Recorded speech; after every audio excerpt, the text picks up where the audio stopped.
Well, this is an unusual way to start the film program, but I'm speaking to you from Kimirongo Market in the heart of Kigali, the capital of Rwanda.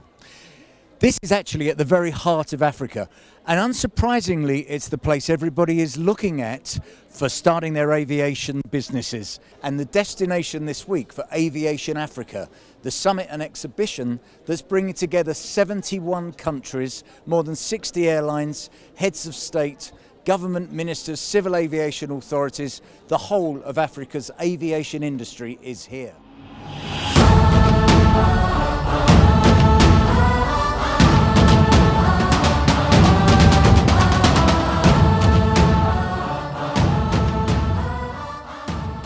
Africa has some of the fastest growing GDPs in the world and is beating the drum for opportunity.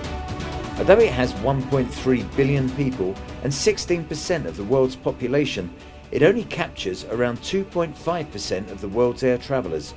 But with the annual average growth of more than 4% and air transport playing a vital part of the continent's development, it's no wonder that the industry flocked to the show to help fill that gap.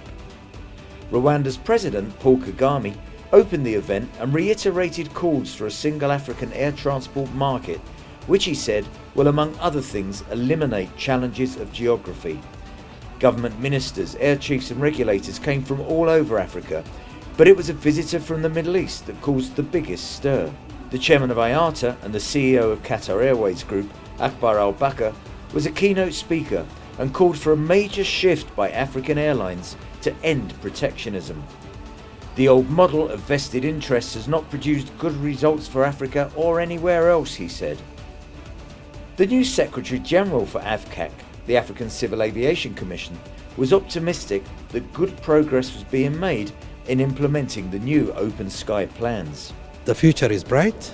It's a matter of coordinating and collaborating. The old model of search and rescue provision is another area requiring change.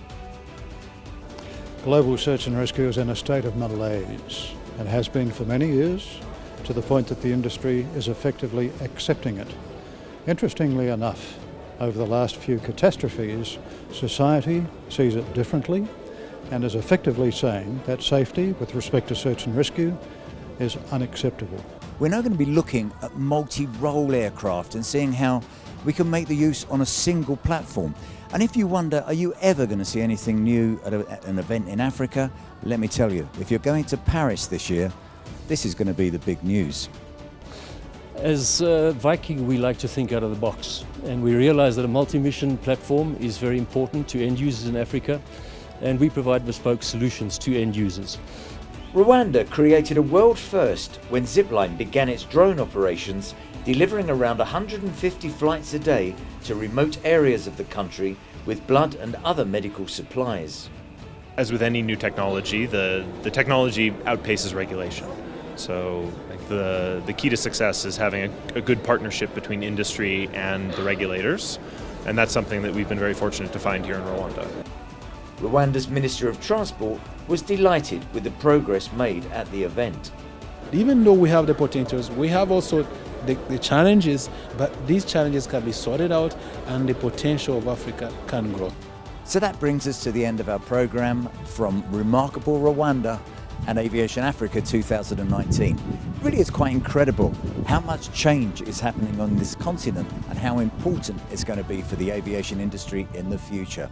So from me, it's Murabeho, or goodbye.